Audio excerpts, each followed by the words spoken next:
things have to do with women getting more power in the world. What, you know what I mean? More say, getting taught more. Well, recognized for their talents. Yes, that was the phrase. Much nicer phrase. And it made me realize part of the fascinating trouble, if that's the word I want, with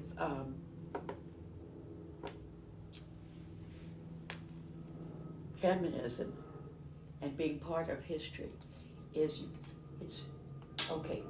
I'll give it an analogy. When I go to the doctor, it's hard for me to know which of my ailings is old age and therefore get used to it, kiddo, and which of it is something that can be cured with a nice pill or something. Mm-hmm. And so with feminism, it's hard for me to separate the individual person, me, I mean in this case I mean it generally, and from the history, developing history. I don't know how much of it is due to my privilege, which was considerable, my being white, my being whatever, you know, and how much of it has to do with women in general. It's difficult for you to build that bridge or make that link. Well, so I don't know whether yes, you speak as an individual and let other people make the link, or whether you speak as an individual because you as an individual did impact how people reacted to you as a woman when you were on the cutting edge of allowing women to have a brain and think. So that's the age of it. So I wouldn't worry about too much analysis as I go. Yeah. No, just and I am going to you know, avoid. You do say what was going on maybe at that time. I have to say, Juanita, this sounds so weird, but yeah. I do have to leave the growing up part pretty much out of it. I'll show you. You just stay there. You just show you. It's complicated. And I got a picture that might make it all clear. Okay. Picture. No, I'm not taking a picture. Doesn't have a thing to do with who I am. Okay. And that's why it doesn't work. I mean, that's James Monroe's I house. didn't take a picture. It was built by Jefferson, blah, blah, blah, blah, blah. Mm-hmm. And it is... and you had lots of... privilege. Yeah, but what? So... I'm not going to describe that. It doesn't apply to anybody else in the world. And I didn't even like it that much. When they bought that place on a father, my biological father, and I was 13. I had the last of my tantrums, a real lie down on the floor, screaming and howling. And they said, "What in the world is wrong with you?" And I said, "We've lost our private lives." And I was right. Mm-hmm. And now I live in the sitting room, and I don't have a private life. Right. And you're used to it. And this house gets plenty of tours, you know.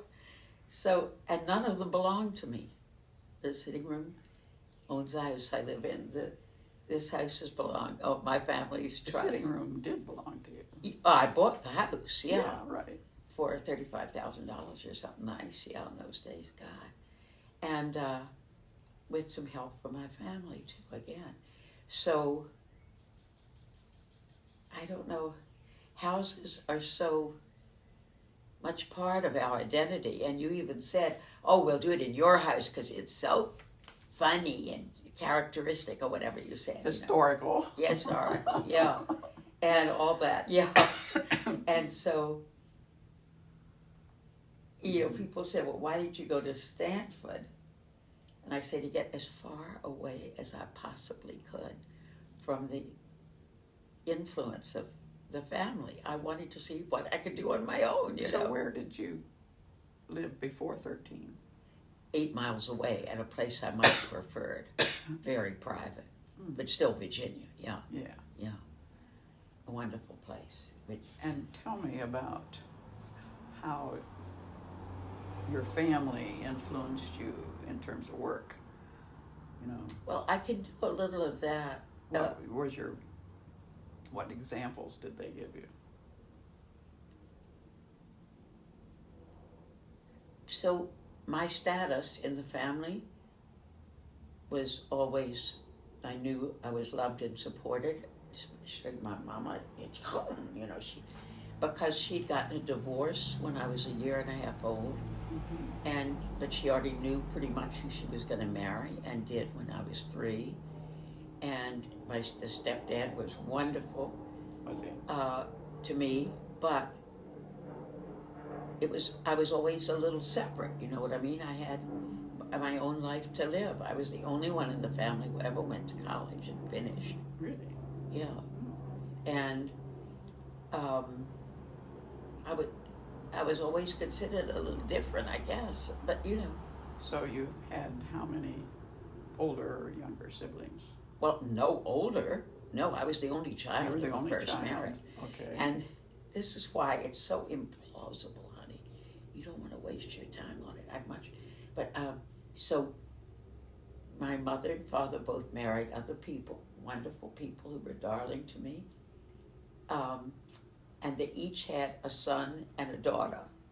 And the sons were named Tommy and Tony, and the daughters were named Missy and Mimi. I mean, you know, it's the people have married into the family, and you know, still scratching their head over who's related to whom.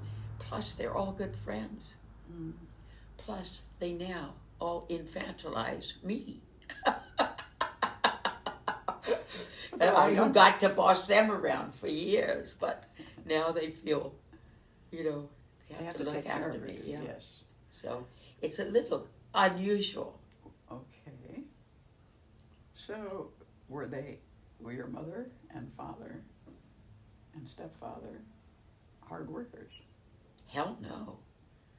Okay. Now let me clarify that, and I'd love to talk about this, but I'm not sure how relevant it is to anybody else in the world.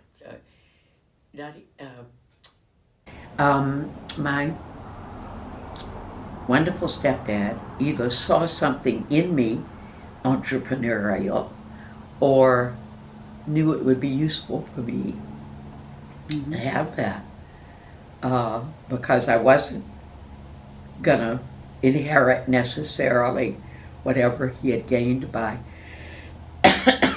his own aspersions. It was not hard work, but very intelligent work.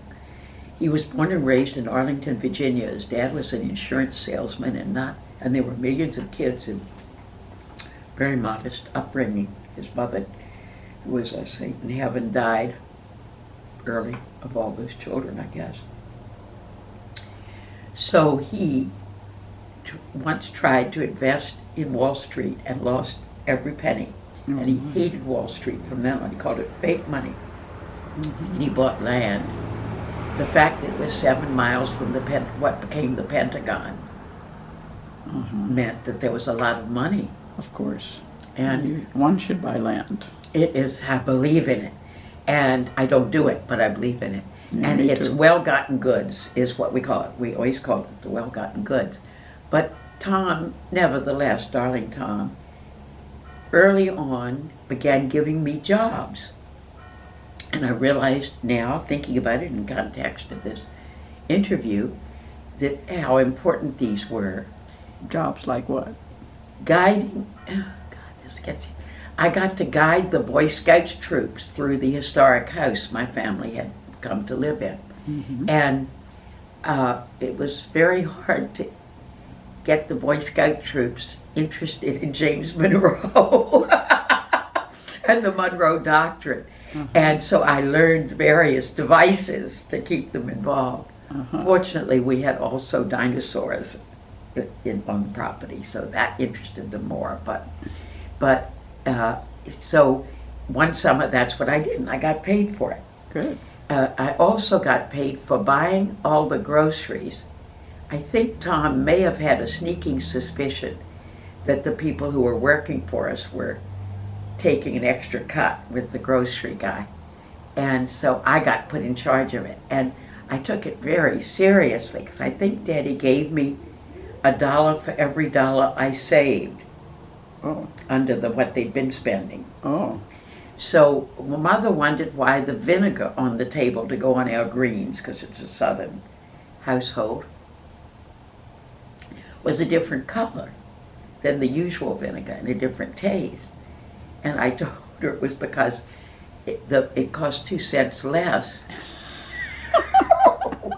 And she was horrified. She liked her other vinegar. And, so I had to learn that not just 2 cents was important, but nevertheless, I think that was indicative. Mm-hmm.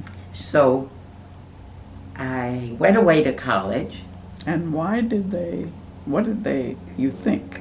What did they say you were going to go away to college for? I mean, did they have aspirations? It was assumed that I would go to Sweetbriar, which is a women's college in Virginia, where people go to wait before they get married, have a coming out party, something like that. So those were the way the game was played, you know. Right. And so I did. I went to a boarding school because my family wanted to be in the Bahamas on boats and things in the wintertime. And it was a very good one called Holton Arms. And I did well, and it was always assumed I would go to college. I guess must have gotten some. But anyway, I applied to various colleges. Sweetbriar was not one of them. And I was accepted at Stanford because I think they were really glad of the geographic distribution. Mm-hmm. The reason I went was that they wrote Dear JJ in the letter, and I thought it was clever, a letter of acceptance. The other schools said Dear Janice, which is my formal name. And I thought that was clever of the Stanford people to have read the recommendation letters and gotten that I was better known as JJ. Uh-huh. And that Mother called me Janice in moments of high discipline, and I didn't especially like being called Janice for that reason. And so, to get back to school, so my darling stepdad said, Stanford, I never heard of the place, but I see by the paper they just got beat by the University of Pacific in football. So that was his knowledge about Stanford. I went because it was the furthest away. Oh, really? From Virginia that I could get, kind of. And I wanted to use my own name and not be known. You wanted to do I wanted to make my own identity, way. I guess, yeah. Mm-hmm. Or see how it would play. How it played was the plane flew so slowly in those days that I got to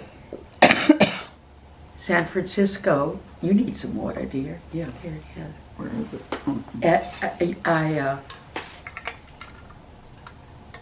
I got to the airport so late at night there was no transportation to Stanford. And so what was I to do? And so I spoke to the policeman on duty. Couldn't have been nice. He said, I live right nearby. If you can wait till I get off duty, I'll drop you by. I'll take you there. Oh, really? So I did. He was absolutely proper. Dropped me off. And the next day he called me up and asked me for a date. This is not about work, mind you. This is about frivolity. The other thing that happened was that the next day I was taken to the campus coffee shop, and I was introduced to a football player, been part of the team that got busted by you. Yeah, right. And I married him. First yeah. man introduced to me on campus. Oh, my. We waited a while, but that was the outcome. Well, how many months later? Oh, years. Oh, years? Yeah. Oh, okay. My family insisted I wait a year after college. Oh, okay. And they hoped that I would think better of it, but we did get married, and we stayed married 17 years. And his name was Wilson. Uh-huh. So I got that nice name of Wilson. And I was wondering whether I should change it when I got the divorce. And my darling stepmother said, keep the Wilson, you've earned it. And so I did. I actually already published under that name a little, so it was probably that was the reason. But I thought her answer was so cute. Yeah, yeah. So I had a lot of support. And when I went to Stanford, it was premature. I was 16. Mm-hmm. And you were very young. Don't do it. Yeah, I mean that, anybody listening to this, I should have taken a year off and gone Peace Corps or something lovely. Well, you didn't have Peace Corps in those days. But, right. Or just worked or whatever. But what happened was, I got to Stanford, it was the quarter system. Mm-hmm. And it was like a quick study. I was good at that, but it didn't really satisfy me Get you much. in depth. So I started babysitting for people in the area. Because you didn't... I don't know why. Just to get money, I guess. I wanted money. That was it, yeah. I had bought my own car. I forgot about that. At some point, I bought a car. You needed a car, so you started babysitting to earn a car? Yeah, maybe that was it. It wasn't quite that simple, but it wasn't simple at all because it was so needed. Child care, as we all know. And people were willing to trust Stanford women because even though we were so young and didn't have any judgment and it worth a damn, it astonishes me that they would leave us, their precious children, and go off to cavort, whatever. But they did, and I had so many requests, I began to use the people in my dorm, and I ended up having a babysitting business. Good for you. Yeah, and then it spread out into it being a catering business. Because it turns out people don't like to look after their children and they don't like to cook, and we did both. And it got us off campus into real houses. I once babysat in a house that had no books except the Bible and the Farmer's Almanac. Oh my. That was desert, book desert. But at any rate, it was always interesting to meet the different people, and we had adventures. And anyway, it brought in quite a nice lot of money. And I also... And you were going to school all this time? Yeah, but quick study, quarter system, I don't believe in it. It didn't do me a whole lot of good. I went through a lot of What were you studying? Well, I went through a lot of majors, in my mind, and in my records, I guess. What did you start out in? Show me. Journalism. Yeah. But I ended up in political science and French, a double major. It was a double major because Philip Wilson, the man I had attached myself to, went to Europe. He graduated, went to Europe, and I wanted to be in Europe too. So I took a year off to go to Europe to school. Really? They didn't have, in those days, they didn't have that Europe year. They partly based it on my experience, which was wonderful. I went to Grenoble, and I went to the Institute of Political Science there, and I learned a lot of French. I bet. And so when I came back to Stanford, it was pretty easy to do politics. Anyway, the only thing I got a B in was the only thing I used was my typing class. Because when I graduated from Stanford with honors or whatever, I got a job, of course, as a secretary, because that's what you did in the 50s. I was born in 1936, so do the math. When I was at Stanford at 16, and the 50s were not the best time in the world for women. No getting around it. Exactly. Yeah. And so my first job as a typist was, I had a choice. I guess this is about work, all right. My wonderful cousin, whom I adore, who's a nuclear physicist, was working in a nuclear plant with 5 other men, and they needed a secretary, and I interviewed, and I thought it would be fun to be with 6 men by a stream they were polluting with their miserable. I mean, I didn't know anything about nuclear stuff. Oh, yes. God, we all thought it was the answer, and it may be, but not, it wasn't at that time. And So you met all those The first top question physicists. they asked me was, "Can you make coffee?" Mm-hmm. That was classic, wasn't it? I hadn't thought of it in years. Fortunately, I got another chance to be a secretary, and it was at the National Gallery of Art. Oh. So I had to choose. Believe it or not, I considered it a hard choice. I can't believe it. My wonderful boss, Erwin O. Christensen, was writing a book modestly entitled A History of Western Art. Mm. I typed that sucker, onto the laptop. So you were very well not on a informed about computer. art. I typed it and edited the heck out of it because it was a mentor paperback. And he would go home and write 20 pages on Jackson Pollock. And I knew from talking with the editor that we had 2 paragraphs on Jackson Pollock.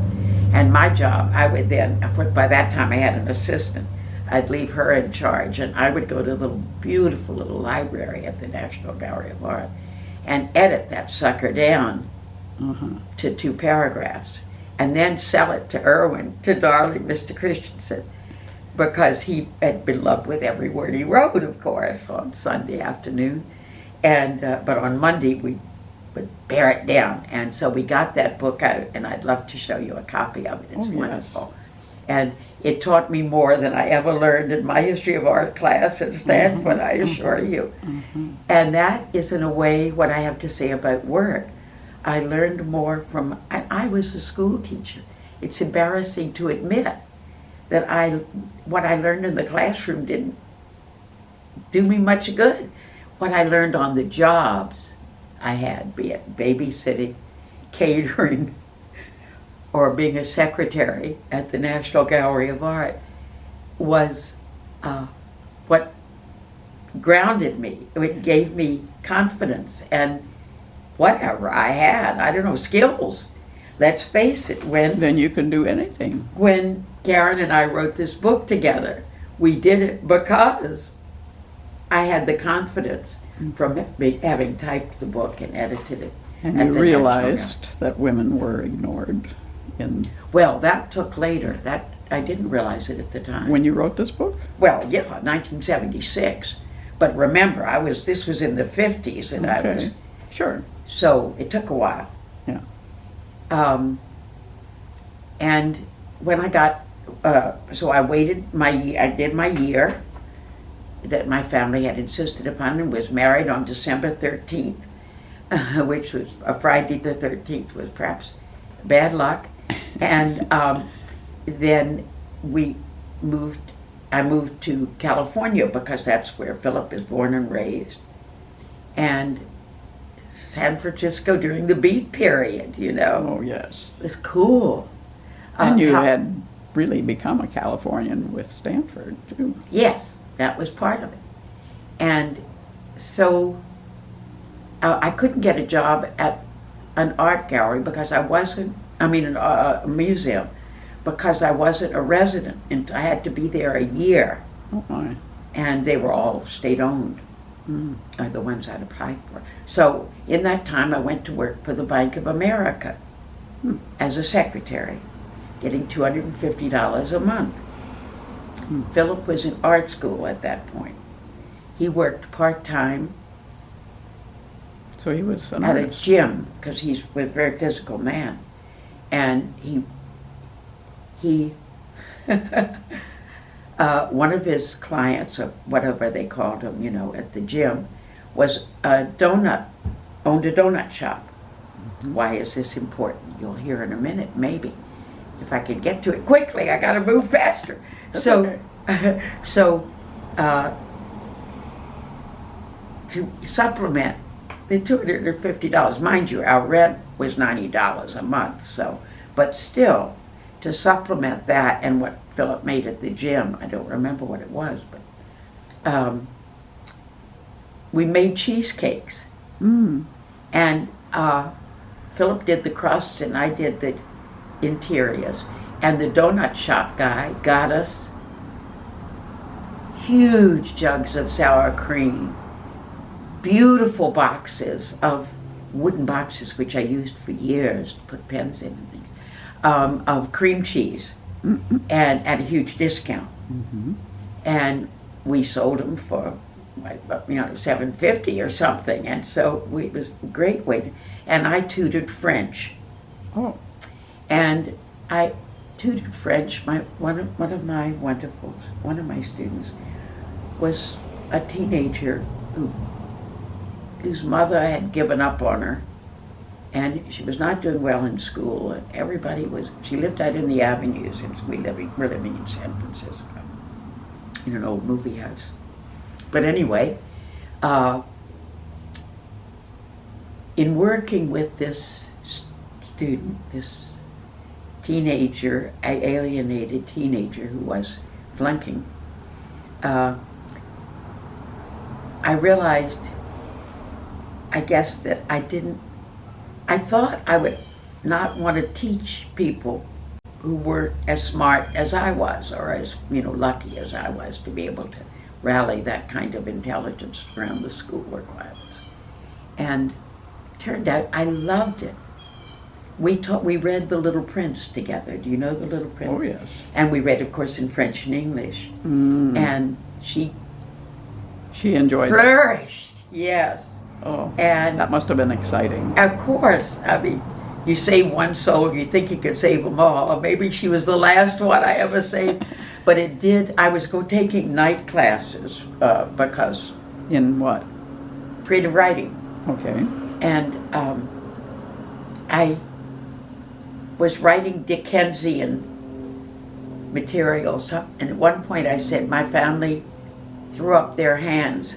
And the teacher wrote, wonderful Dr. Fox, did this darling drawing of people throwing up their hands.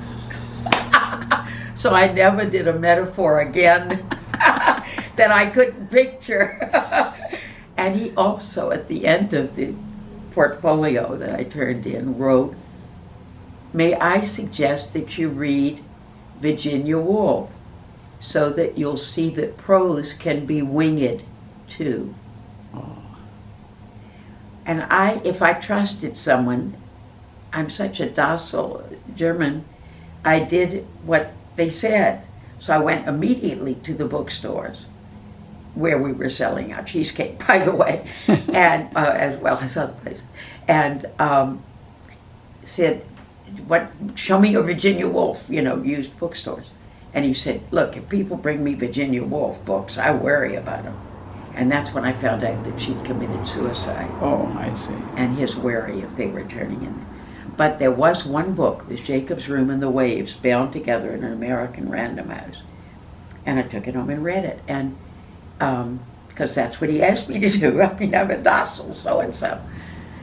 And what did it do taught to me you? that to see as I had as a child. It gave me back that, her writing gave me back that ability to see that way, and I really valued that. So To see what way? to see the world, every window, every leaf, every face, every. Mm-hmm. Have you read Virginia Woolf? Sure. Yeah, that's the effect it had on me. Okay. And little did I know that would become a very important part of my work life, I guess. Didn't ever seem like work, of course. But at any rate, I kind of, now that I think about it, maybe had sort of an affair, although it wasn't physical, with a wonderful guy whose name I won't mention, I guess, because he became famous. But he was in night school with me. Mm-hmm. And I remember we were driving across the Golden Gate Bridge, in fact, and he said, I should go back to school, I should be a teacher. Mm-hmm. And that was a new thought. It never occurred to me I wanted to be Even a teacher. after tutoring this? Yeah, it connected with the tutoring. And the other thing was that my then husband, Philip, encouraged me 100%. He said, you're counting on me too much for your life. It's making me uneasy, and B, it's not going to satisfy you. And I think you should go back to grad school, which was pretty cool, given that I was the sole support of the family at the time. Mm-hmm. And so wasn't that great of him? Yes. Yeah. and of the other Philip I was seeing, whose name I won't mention because he was a cool guy, and he was a teacher. So I applied to grad school. I applied to Berkeley, and I had to wait till I became a resident so that I would get the resident tuition. And I worked. We moved to Berkeley, and because that's where, and I got in. That's where you went to grad school. That's where I went to grad school, UC Berkeley, right. Much more important to me than Stanford, I have to say. And you majored in? I majored in French, that's right. And I left the French department because they wrote on my, and they were right, they wrote on my essay, trop d'idées, too many ideas. So I changed to a new major, new grad school they had called comparative literature. And perfect. It was perfect because my French, was so agile. And so I had French and English. And you could either have 2 foreign languages and English, or you would read in a certain period, the Romantics, or your 18th century, or your whatever, you would choose, the moderns. Or you could have 2 languages and you had to read from Beowulf, from Old English and Old French all the way up, and that's what I did. I took the 2. And then you were required to pass a Latin test, which thank God I could, because I'd taken it in school. And I'm really glad I did, because every root word in English practically is Latin. And then I failed the German test twice. And that made my younger sister so happy. She didn't think I could fail anything. She confessed to me that was what, and so I'm glad I did. And I finally got through the German thing. It was without a dictionary. Oh, yes. That was hard. Mm-hmm. Anyway, I must admit, I never pursued knowing. I was glad the little bit of German I had learned, but I wished I'd learned Spanish instead as my other alternate languages. But I was the first woman, now that I think about it, that's a point, to graduate, to get my PhD. They, by the way, had signed me up for an MA because that's what women got. Oh, yeah. And if they were lucky, I guess. Yeah. And, but after I'm glad because I wrote an MA thesis. And then, but then I just went on for the PhD. I don't remember how that decision was made. And at the time I was working for the Chamber of Commerce as a secretary. And I had a lovely boss. And one time he was although I must say I had failed the shorthand test a few times too, talking about things I'd failed. And, but I still was taking dictation from him, and there was a draft, and I said, "Excuse me, Mr. Haygood, can I move over to the other side of the room?" And he said, "Any moves you make to the right would be much appreciated by the Chamber of Commerce." Wasn't that adorable? And then we both laughed, and so we got along great. And he was such a good boss. He gave me health insurance, for heaven's sake.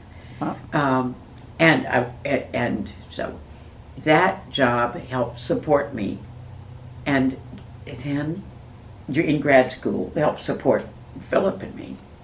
I can't remember, he was maybe working by then in some way, I can't remember the details. But we managed in Berkeley, and I bicycled to school, and we don't have one car. I don't know how we did it, but I remember that the one thing I ever put while I was working at the bank, and I haven't talked about that, let me quickly say, it was a great experience. I worked with 2 other women who were probably the beginning of it wasn't the beginning of my feminism, but it must have been an important part of it because we ran the joint and we covered for each other wonderfully. And we worked for men, of course, all men. It was the advertising department for the Bank of America. And they were absolutely no good after lunch because they had business lunches, which meant martinis. Yes. And they were just fell apart. And so we ran the joint pretty much. And we respected one another mightily. And when the time came, well, somebody said, when I said I worked for or somebody said, J.J. works for the Bank of America, the person said, when?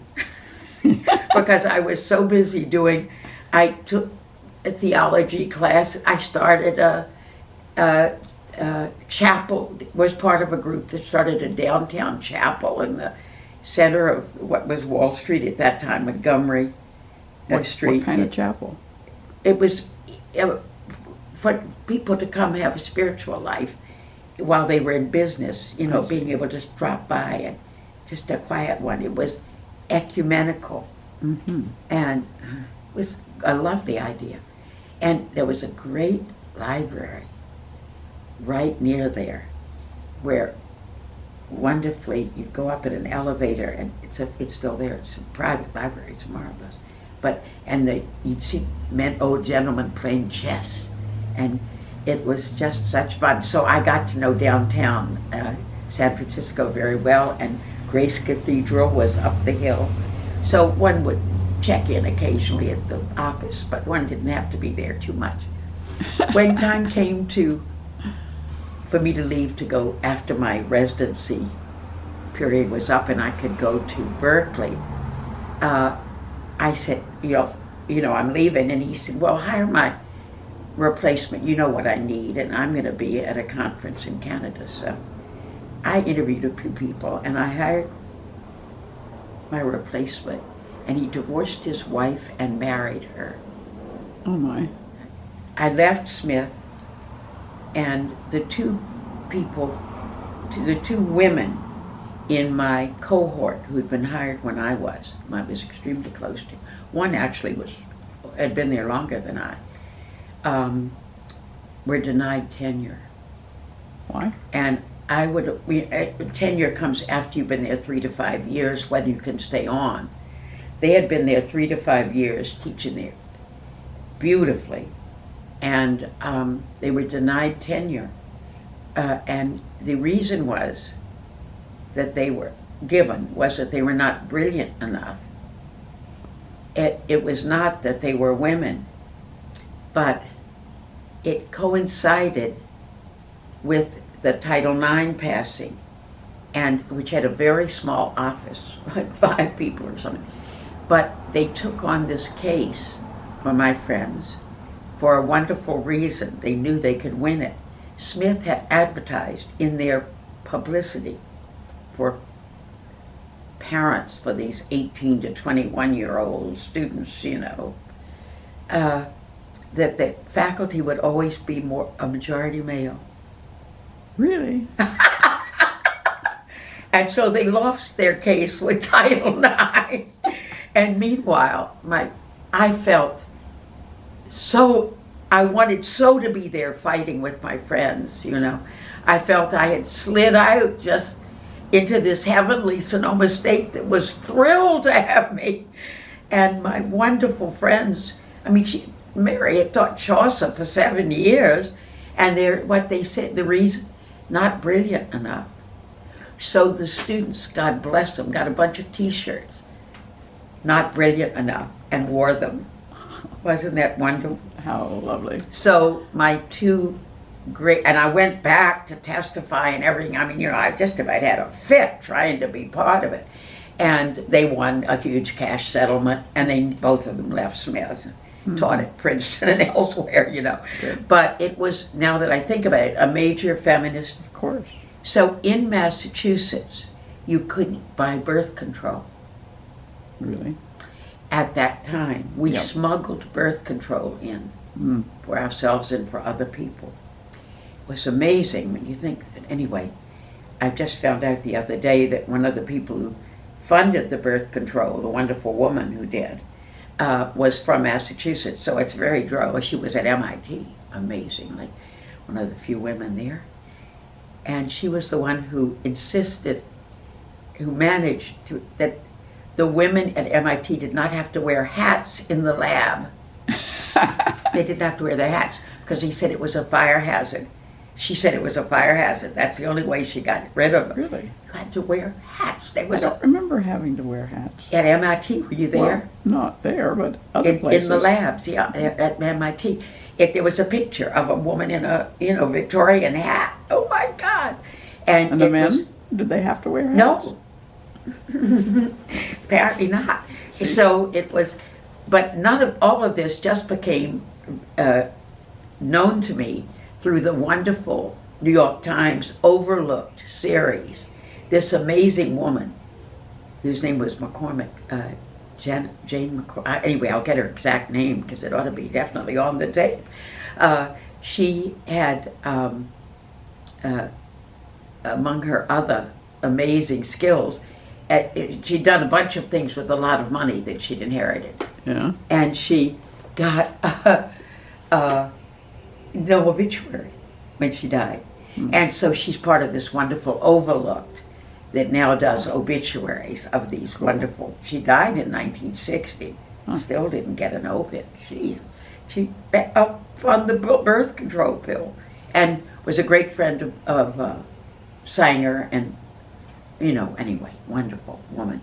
And I never heard about it until a few days ago. I'm still learning to be a feminist. I have to say, teaching at Smith before feminism was like waiting for the other shoe to drop. Mm-hmm. It was so odd.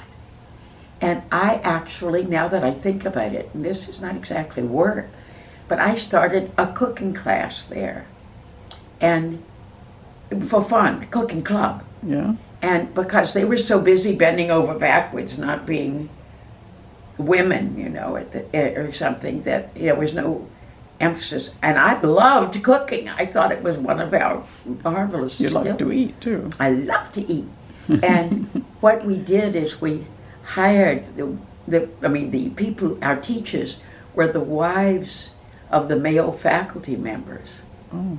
Mm-hmm. And they were from like Greece and all over the world, and they had and we made a cookbook. Oh, wonderful. I could show you. I have the cookbook here. I was so proud of it. Yes. That was a publication as far as I was concerned. But meanwhile, Virginia Woolf was getting ahead. The man I ended up living with, Jerome Ford, said I had almost overdone bringing Virginia Woolf back to life. But it was not, of course, my thesis, which I doubt if anyone's ever read, but God, 485 pages long. But it was feminism is what brought Virginia Woolf back into print. Mm-hmm. The only book that was in print when I wrote my thesis, and that sounds funny now because we order our books used, from all over the world, but in those days we didn't do that. No. You went to bookstores and bought them used, but there weren't any being printed, right, in England or in the United States. Yeah. Now she's been translated into 132 languages or something, but at the time, the only book that was in print still was Orlando. So what year? And that was because Mark Shore taught, a wonderful teacher named Mark Shore, famous too, at Berkeley, taught Orlando in his modern British lit class. And what years were those? Those classes? Mm-hmm. Well, he taught always, all the time he was there, 50s and 60s and 70s. 70s, Yeah. Because I read Virginia Woolf in the 70s. Good for you. She was beginning. So, yeah. But in Pakistan, Oh, good for my Irish friend who you were was from lucky. British. Yeah. You were lucky because people weren't then. Yeah. My thesis was in 76, was it? Yeah. So this could have, around then. Isn't that funny? Somehow she was up to date on what literature Good was for doing. her. I honor her. She really taught me a lot about all kinds of English literature. She's my hero right now. Yeah. Golly. So, so two things I got to start because there was just no opposition.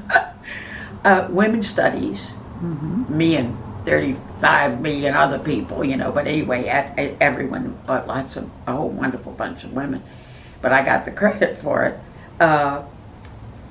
at Sonoma State, because it was like a pioneer village, man. They needed everything. They just gave us, allow you to do whatever you want. yeah, and we, also, they thought college students didn't have children.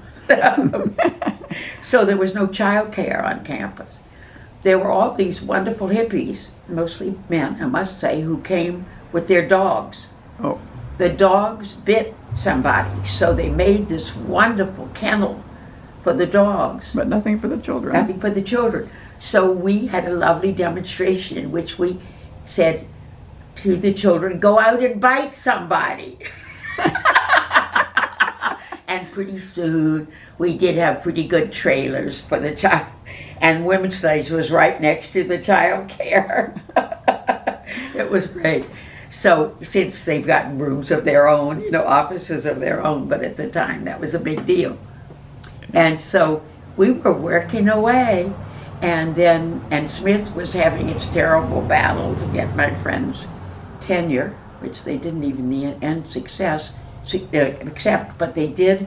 Smith went on to have a woman president. They went on to, they accepted men. They didn't know what to do about the restrooms. But it all worked out.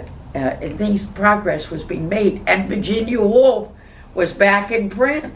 And that was very exciting. And we began to have meetings at MLA, Modern Language Association meetings, devoted to Virginia Woolf. And so I started these in a wonderful way. I copied all the people who'd done research on her and their addresses at the Berg collection where they'd signed in. I don't think they would allow people to do that now. And I invited them all to come to a meeting at MLA, if they were coming to MLA to come to a meeting. They came, they assigned us an 8 o'clock in the morning meeting in the servants' quarters of one of the hotels. And so I turned up there, I think that we knew who was coming. I think they'd have to accept. And there were nuns there. There were half as many men as women. But meanwhile, when I got there, the door was locked. So it was a crisis. And so I called, those damn hotels. And meanwhile, so I was starting late, and I, of course, wanted the chairs in a circle because that's what you do if you're a feminist. And this wonderful woman turned up and was helping me get the chairs in order. And I was ordering coffee and tea and donuts because I knew we needed something, to get. And the woman was Carolyn Heilbrun, a famous scholar who had written on Virginia Woolf and lived in New York and was, by the way, writing mystery stories under the pseudonym of Amanda Cross. Oh. Read them if you ever get to. They are very literary, very influenced by Virginia Woolf. And, so Carolyn was helping me move chairs, and we were besties from then on until her suicide. Oh dear. Didn't approve of that. And but she had her reasons. And so that group that met at 8 o'clock in the morning in the servants' quarters of one of those horrible hotels, those awful chairs, became a core group that went on giving these conferences on Virginia Woolf, international conferences. Marvelous. They're now flourishing onto the third generation. They'd have wonderful meetings in Italy and Turkey and Japan, and Virginia Woolf really appreciate that. Is their operas done of the novels and their ballets done of, and Orlando for all the wrong reasons. I think it's a remarkable book. I don't know if you read it, but because she has gender change in it, and gender is so, transition of gender, trans people is such an issue. So they read it all for that reason. There are about a million other reasons in that book. And she wrote the book. Very funny, very satiric. But gender is why everybody's reading it now, which is fine. I got to read the manuscript of it, where for a while she was practicing when the sex change happened. She wanted to change the name to Orlando when she became a woman. But then she gave up on that, crossed that out in the manuscript. I thought that was so cute. But anyway, so studying the manuscripts also slowed my reading down.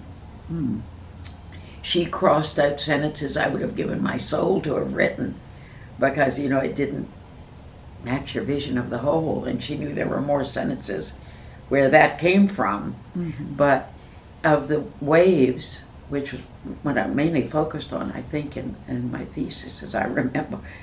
Done so much work on her since, but she did 27 versions of Dawn in the Waves. And of course, it's because,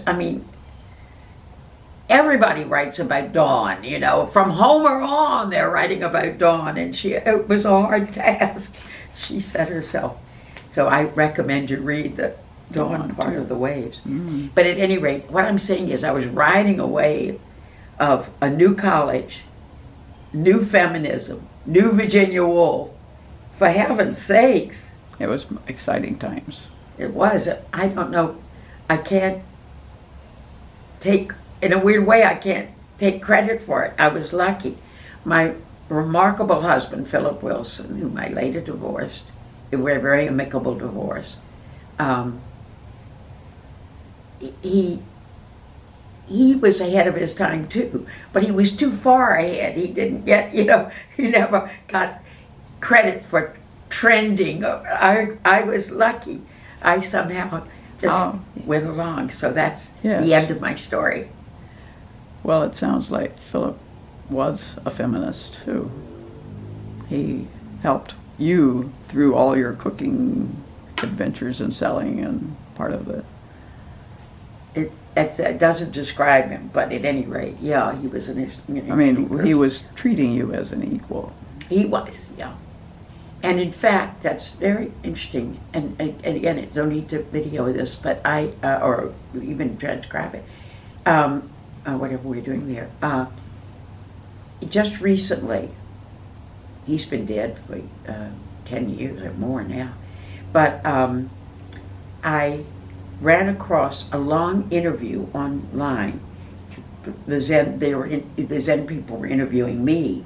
Not that I was a good Zen student, but that I had been part of this amazing experience, Tassajara and the Zen Center in San Francisco. Reverend Suzuki, wonderful cat, who also supported me. He was the one, I'm sure that's why I finished grad school. He said, when I was going, I said,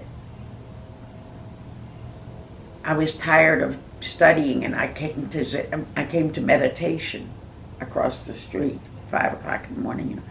He tapped me on the shoulder and he said, "Isn't your meditation over there at the typewriter?" He was great. But Philip had been interviewed about his year in Europe, in Japan. Not about his year in Europe just as well, not that, but he was so much more explicit about his spiritual quest. He hadn't bored me with it. I got letters from him there and everything, but he didn't talk about the many. He and one other English student there, they had dental problems. They were in pain, and they wouldn't let him go to the dentist because they said they were trying to get out of doing meditation. He'd been discriminated against in many ways, and it was amazing to me. And then he also spoke about me in terms of the greatest respect. We'd had a divorce, for heaven's sake, but he was completely understanding that my path was different. So I got a whole new wonderful view of Philip. from just last October or something. Really? Isn't that funny? Oh, wonderful. Yeah, I'm so glad I lived to see that. I'm glad I lived to see this. This was fun. Thank you, Juanita. I thought it would be more of a conversation, but it was a monologue. It's fine. I encouraged you. I felt Over sure here, there. you were here listening. I sure wouldn't have done it all by myself, I assure you.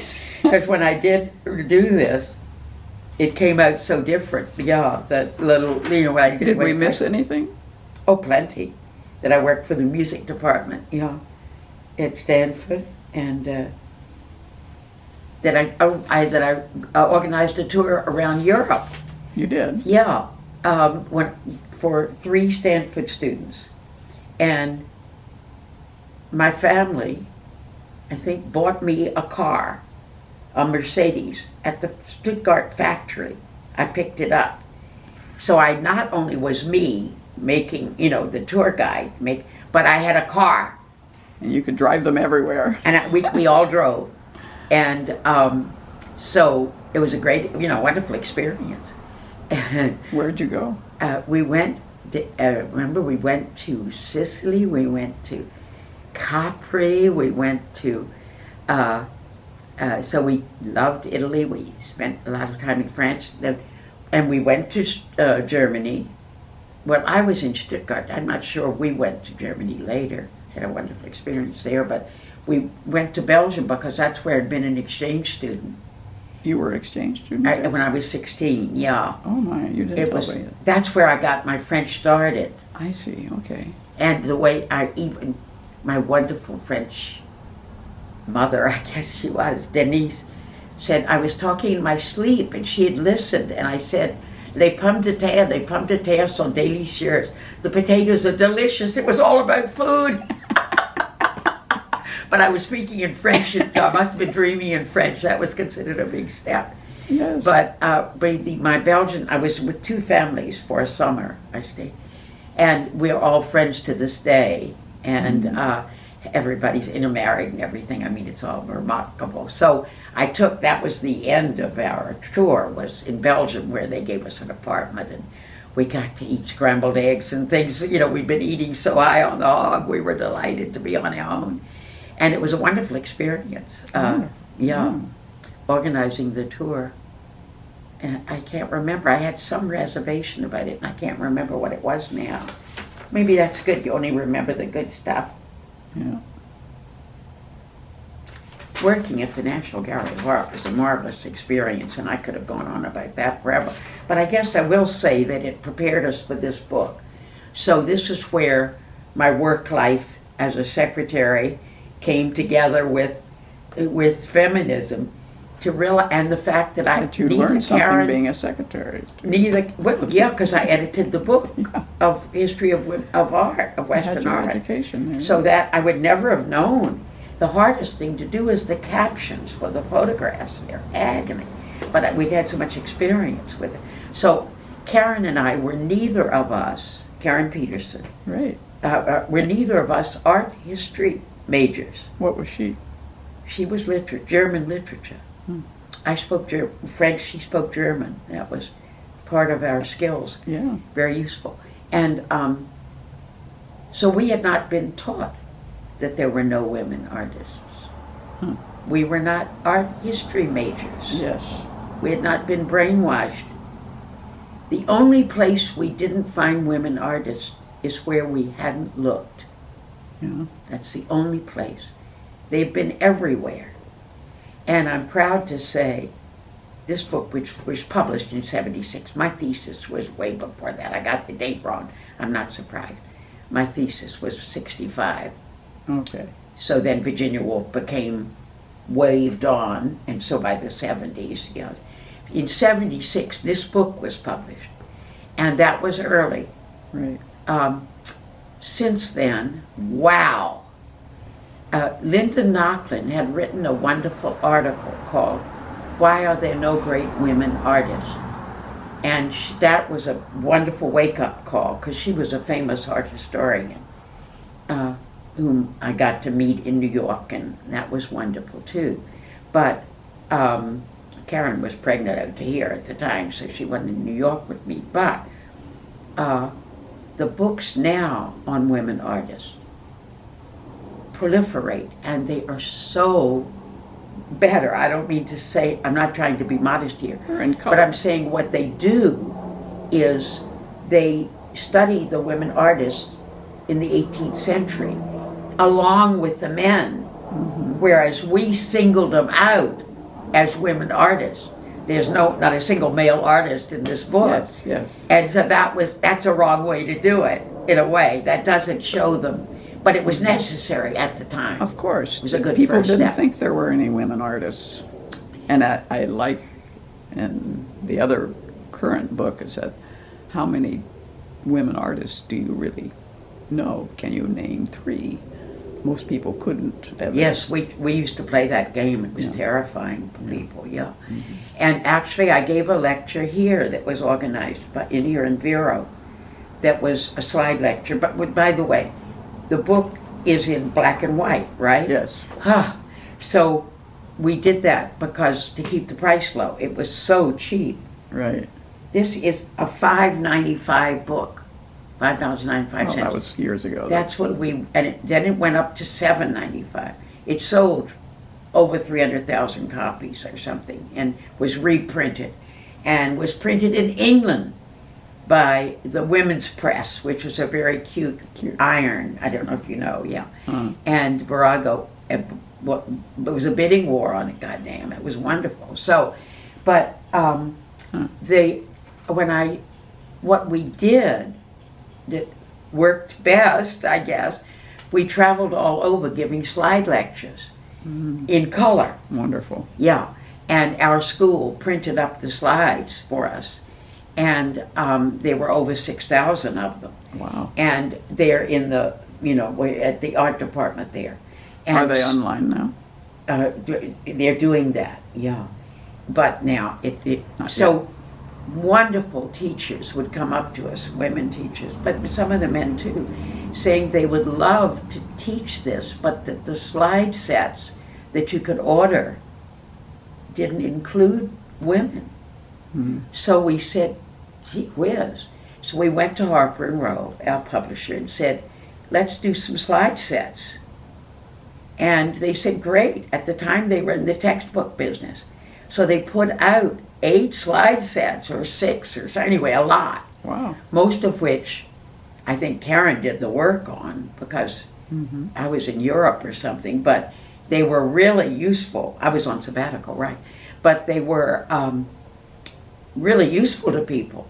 And it was the money that we made from that we started the sitting room with, the women's library. Oh, wow. So it all connected. Yes. Yeah. Very excellent. So, I forgot all that. I mean, I forgot and those you things. And Karen thought about the sitting room then together? Yes. Oh, we still run. I mean, we're still the 2 head people. Thank God there's this wonderful bunch of others doing the work. Yeah. But Karen is the one with good judgment, and I'm the one who gets the credit for everything she does. It's wonderful. A good partnership. Yeah. And Karen's daughter and grandson were here this year visiting in Vero. Karen couldn't come because she was too busy running the sitting room, I guess. So, we're wonderfully close still. And I have so much respect for, she's almost always right. So I just follow what she says. But it was an example what painting to put on the cover. So at one point, amazingly, thanks to a connection in Southern California where we were giving slide lectures. I mean, we gave them in Canada. I gave them in Yugoslavia when I was on sabbatical. Oh, wow. And every time, and I gave them in Vero. And every time, people would be astonished. They still don't know of these women artists. Yeah. It's amazing. And it's not because they're women I want them to know, it's because they're so cool. I mean, if you don't know Remedios Varo, you don't live in this, you don't know surreal, So, but... I would have loved to heard your lecture. I missed that. Well, it was astonishing. Wonderfully educated people here did not know of, they were amazed and astonished. So that was a lesson. I mean, that was made it worth doing, you know. Where'd you do it at this? Oh, that wonderful gallery that is got a funny name called. I'll think of it in a minute. But anyway, it's on a little 14th. shopping on 14th. Yeah. You know, with the wonderful parking, Mm-hmm. and it's a great gallery. I love it. Quentin had a show there, a retrospective there, and it has a cute name, which I'll think of it in a minute. You know it, but Okay. but that's where I did it, and there was a good audience, packed. People Yeah. were standing in the back. That was nice, and it was organized by a wonderful woman. I'm sorry, I'm forgetting everyone's name. Ellen Fisher, Yeah. who's a wonderful painter and a writer. Mm. Writes great. She and Charlotte Terry, I think, organized. Oh, they were darling, yeah. Charlotte So we did a got lot. way more mileage out of this book than you would have imagined. And we finally received the ultimate compliment. And I forgot its name, but it begins with a P, and it means somebody stole it. But I'll think of it in a minute. It's such an ugly word that I'm probably on purpose forgetting it. But we've been copied without footnoting, you know, by somebody. They used all our pictures, and published it just recently. And it got, so we don't care. I mean, that we wanted it. They're now known better. Yeah, we wanted them known, yeah, anyway. So that was a good experience doing that and doing the lectures all over, yeah. And so I did my last lecture at a wonderful place called O'Hanlon in Marin, that because my wonderful friend Michael McCaffrey Yeah. set us up, kept telling we went to a wonderful lecture on Etel Adnall, whose name I want better known, although she lived to be 104 and lived to see her show at the Museum of Modern Art. Oh, wow. So she didn't see it, but because she was in Paris and had a bad back, but she knew it happened. And so we were at that the show, wonderful show they did of people who did paintings after they were 60, these fabulous. And Michael talked up our lecture, and this was just about 10 years ago. Oh, I don't know how long ago. So the gal at O'Hanlon said she wanted us to come give a lecture, and Karen said, I don't do that anymore. And I said, I'll do it one last time. And Karen sat right near me and prompted me throughout. So really, we still gave it together because we had two projectors, and we used to do it, in a different way than they do now. Mm-hmm. And so that was charming. And so that was the last one, and it again right there in Marin with those overeducated artists, women. They were surprised by what we showed them. I'm not kidding you. There's like some kind of resistance to accept. And it's the same is true about women writers. And everyone is now publishing these marvelous, like Iris Dunkel, Lost Ladies, she calls her program, and it's great. These wonderful writers who it is in the system, and we have not won yet. Oh, we've gone backwards. We've gone backwards. These last administration. Yes. Yes. And I know there's always there's always resistance. And so I expected that, but it's more than I was geared up for, yeah. Destruction of our culture. So each person has to do it for themselves all over again. And you can't count on it lasting. No. So And we always have to be out there, standing up for what's I right. don't do demonstrations anymore. I don't go. Oh, I wouldn't expect you to. Yeah, at 88, I don't. But I made the signs for my husband, and he got out there. good for him. He loved it. He said I was in tears. I don't blame them. It's so great to be with people who think as you do. I went on the one which was actually against Bush, who now seems like a kind of mild one, but it was a women's march in 2004. And the sitting room banner was suggested by a wonderful wolf friend of ours, and it read, "A womb of our own." And we still have the banner. Oh, good. And we were a great group. It was wonderful. The people who organized it were fabulous, and they lied about how many people they knew were coming, because Washington, D.C. has these, if you can't march if you have more than 4,000 or so, 9,000. Really? And we knew we were going to be more than that, but we wanted to march. So they said we were going to be 888,000 or something, you know what I mean? And so there weren't enough porta potties put out, but we did march to the White House, which felt great. And there was a counter march, which was pretty small. Yeah. But anyway, and it was about choice. Yeah. I wish we called it choice instead of abortion, but Right. yeah, because Well, I never got pregnant, so I don't know if I would have had an abortion, but I would like to have had a choice. yeah. Yeah. We all need a choice. That makes life viable. Well, it means you're Dynamic. able to develop some moral muscle and, think things out for yourself. Right. But I sure didn't. I don't know if I would have become a feminist, but I was thinking, we read some of the feminist books in Pakistan in the 70s. That's when they started coming out. they did indeed. And, Our book in and 76. I thought the whole world had changed. I was so disappointed when I got back home.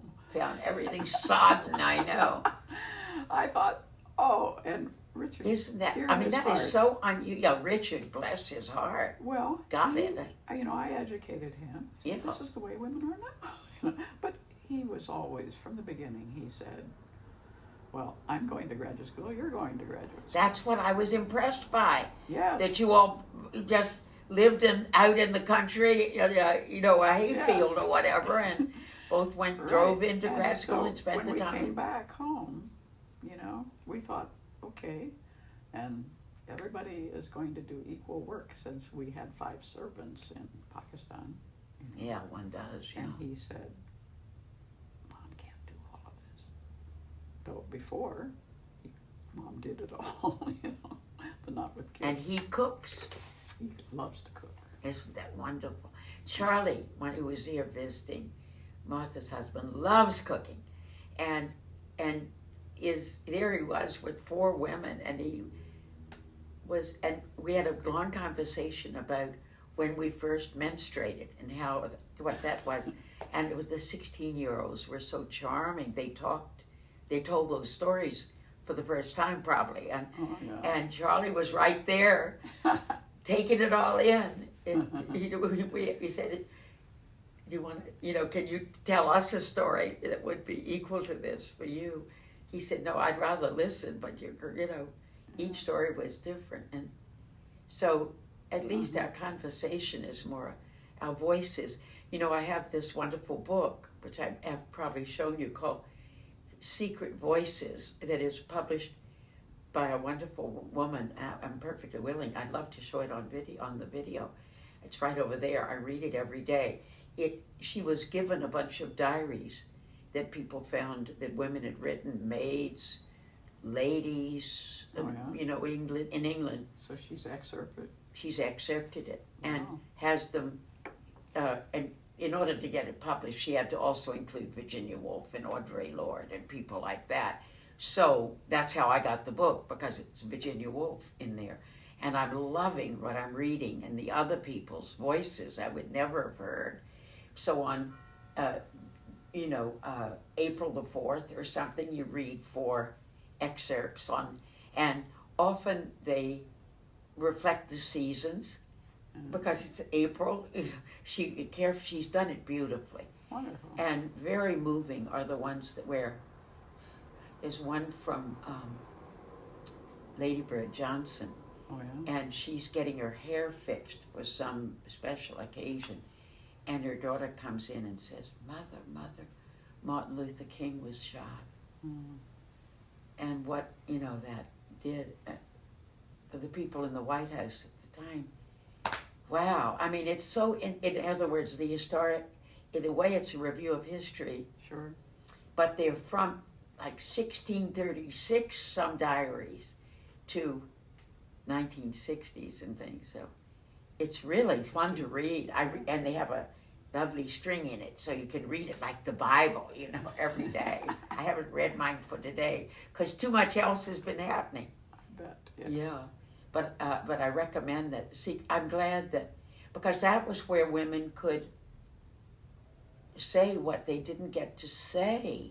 Mm. They were always swallowing their tongues or whatever, and that it's so adorable that one's tendency is to write Dear Diary. Yeah. And you set up a relationship, and then with the diary you say the things that you can't say elsewhere. Exactly. And we all need a place to do that. Or But friends I to thought be women's consciousness raising groups, which I think we now call women's book groups, but they're Well, still not the same. not Yeah. the same, of course. But those consciousness raising groups were marvelous. We And- had some wonderful ones. So Good. My friend said, you need to lead one.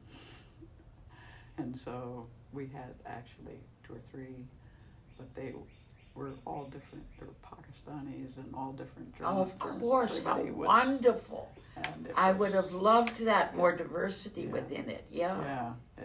Although was- everyone's we got like so this. close. Oh, It was wonderful. Yeah. You trusted one another so Right. much.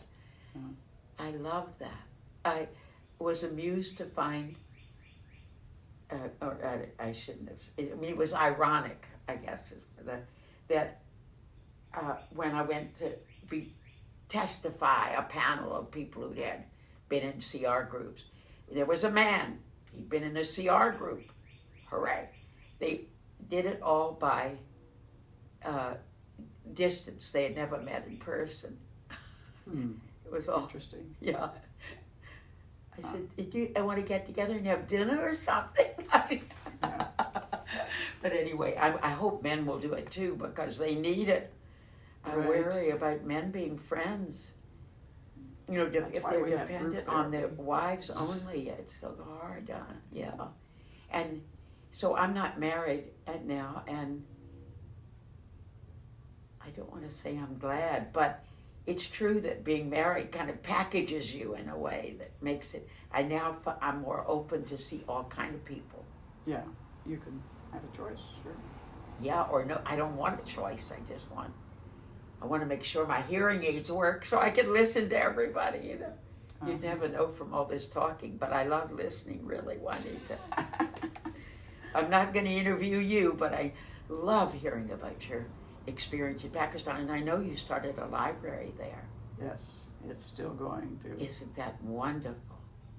So that's it like, really is amazing that the woman that took it over, she has carried it on and so great. all over Pakistan, and she gets books out. That's wonderful. In Santa Rosa, California, has a twin city in Ukraine. Oh, yeah. And a friend of mine was married to a guy who was very involved with the Rotary Club, and she went to Ukraine with a new baby, which she thought was a pain in the butt, except it was wonderful because all the women came to play with the baby. And Yeah. she's been back 8 times to Ukraine, to this, not Kiev, but another town. And of course now that's so fraught. It's terrible. So she helped to start a women's shelter, Mm. and books there too, of course, in the shelter. And the sitting room was partners with it. Mm. And the group has continued, but the space is no longer available. But still, isn't that funny? Ukraine and Pakistan, and Yeah. I love that. I wish we did more of that. I wish we. Well, it really was an eye-opener for us However, I had done my junior year abroad over in India, which, That was a good help. well, it helped me see the world.